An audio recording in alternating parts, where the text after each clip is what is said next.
से हिस्सा लेने वालों को अल्लाह कबूल फरमाए। आप हजरात के रूबरू प्रोग्राम की कड़ी को आगे बढ़ाते हैं और तकरीर पेश करने के लिए आवाज़ देता हूँ शोबे हिफ्ज़ बा के तालिब इल्म हाफिज मोहम्मद रेहान जानना को वो यहाँ आए और अपनी तकरीर से सभी को मुस्तफ़ीज़ करें।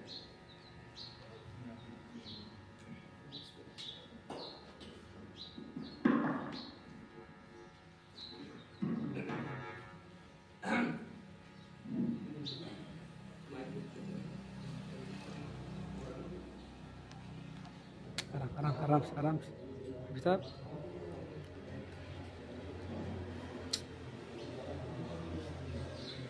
अस्सलामु अलैकुम व रहमतुल्लाहि व बरकातुहू। नहमदुहु व नसल्ली अला रसूलिहिल करीम। अम्मा बअद फअऊज़ु बिल्लाहि मिनश शैतानिर रजीम। बिस्मिल्लाहिर रहमानिर रहीम। इन्नमा यख्शल्लाह मिन इबादिहिल उलमा। इन्नल्लाह अज़ीज़ुन गफूर। वक़ाल अल्लाहु तआला इन्नल्लज़ीना क़ालू रब्बुनल्लाहु सुम्मा इस्तक़ामू ततनज़्ज़लु अलैहिमुल मलाइका। सदक़ल्लाहुल अज़ीम। जिन्हें मैं ढूंढता था आसमानों में ज़मीनों में, वो निकले मेरे ज़ुल्मत खाना ए दिल के मकीनों में।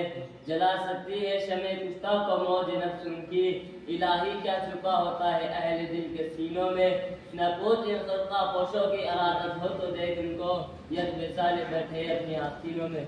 सदर मोहतरम, काबिल कदर असातिज़ा इकराम और मुअज़्ज़ज़ सामिईन इकराम, आज मैं उन यारान बासपा, शहीदान इश्क वफा, वारिसान बिलाल और सलातिल आज़ादी के तज़किरे की सआदत हासिल कर रहा हूँ, जिनका क़ल्ब व जिगर इस्लाम की अज़मत से मामूर था, जिनके चेहरे पर अज़्म इस्तिक़लाल की तन्ने फगन थी, जिनके दिल जज्बे जिहाद से शरशार थे, जिन्होंने अपनी पूरी जिंदगी इस्लाम के सरबुलंदी और इलाही कलिमतुल्लाह के लिए वक़्फ़ कर दी, जिनकी एक तारीख है, जिनकी एक दास्तां है, जिन्होंने हर दौर में इस्लाम की आज़ादी की और चरमनिस्तान इस्लाम की तरफ बढ़ने वाली हर बादी समूम की राह में दीवारें अहनी बनकर हाइल हो गए हैं।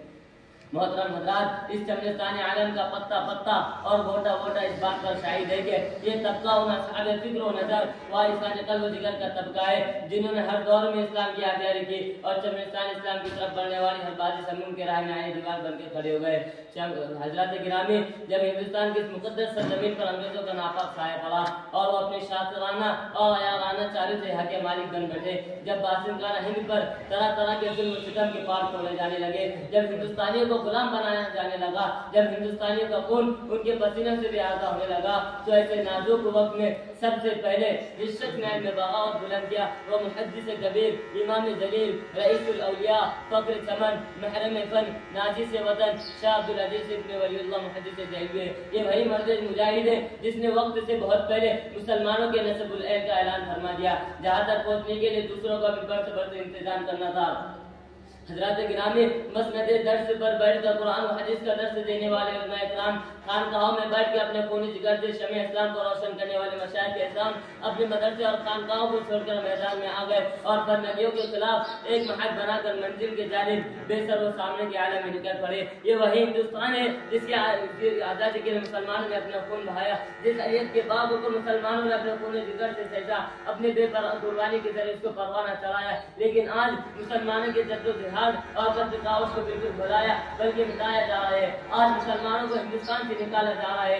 आज हर जहाँ जानिब हिंदी हिंदू हिंदुस्तान मुल्ला भागो पाकिस्तान के नारे लग रहे हैं। आज इस मुल्क के फर्द परस्तारों का गद्दारों का कहना है कि हिंदुस्तान हिंदू राष्ट्र बनेगा। कल हमारे अकाबीर ने खून की नदियां बहाकर जालिम व जाबिर के अंग्रेजों से और गुलामी के जंजीर से इस मुल्क को आजाद कराया। आज ये फुरका परस्त गद्दार हिंदुस्तान के ठेकेदार बन रहे और कहता है कि हिंदुस्तान हिंदू राष्ट्र बनेगा। लगता है ये हिंदुस्तान उनके दादा का है जो ने वारिसत में मिला है। अगर हिंदुस्तान की जंग आजादी में उनका हिस्सा न लेते तो हिंदुस्तान कभी भी आजाद न होता। अगर ये सरकीला आजाद न होती तो तहरीक आजाद न चलती, तहरीक के बालाकोट न चलती, तहरीक रेशमी रुमाल न चलती, हिंदुस्तान छोड़ो तहरीक न चलती।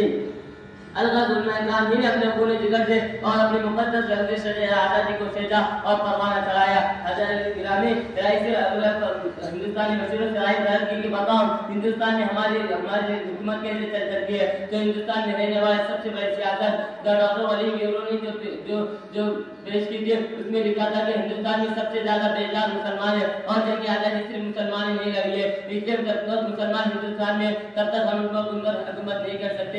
इसलिए मुसलमानों को हिंदुस्तान से खत्म करना होगा। चुनांचे 1861 में 3 लाख कुरान शरीफ के नस्खें बदतर अंग्रेजों ने जलाए। उसके बाद उन्होंने को खत्म करने का फैसला किया। ये 3 साल हिंदुस्तान की तारीख के बड़े अलगनाक साल है। इन 3 सालों में अंग्रेजों ने 14,000 उलमा को तख्तात पर लटका दिया। कहना तो बहुत कुछ चाहता हूँ, लेकिन वक्त की किल्लत की वजह से मैं अपनी तकरीर को इस शेर के साथ खत्म करता हूँ। जब गुलिस्तां को खून की जरूरत पड़ी, सबसे पहले हमारी ही गर्दन कटी। जब गुलिस्तां को खून की जरूरत पड़ी, सबसे पहले हमारी ही जरूरत पड़ी। फिर भी कहते हैं हमसे ये अहले चमन, ये चमन है हमारा तुम्हारा नहीं। वाक़िअ